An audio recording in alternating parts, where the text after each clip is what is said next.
Well, foreign invaders that have already killed 50 million in the United States are on their way to Utah. Now, before you panic, we're talking about these little guys right here, insects. They've killed nearly 50 million trees. Good for Utah's Rick Aaron explains exactly what they are. It's a tiny green Asian beetle known as the emerald ash borer, and as that name would indicate, it only eats and lays its eggs in ash trees.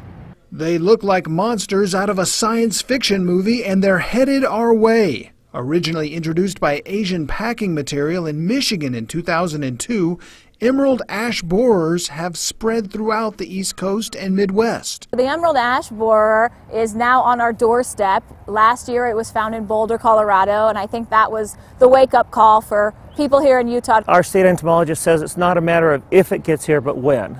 The borers don't fly very far, so most likely they'll arrive in firewood and then start devastating ash trees, which make up an estimated 15 to 20% of our urban canopy. It drills into the bark of the tree, and it develops these chambers within the bark of the tree that basically shut down the vascular structure of the tree. When a tree is infested with emerald ash borer, it can be within 1 season to up to 4 years, and then the tree is really done for. Experts advise checking your ashes for small D-shaped holes in the bark, and if you see them or the distinctive metallic green insects, call the Department of Agriculture.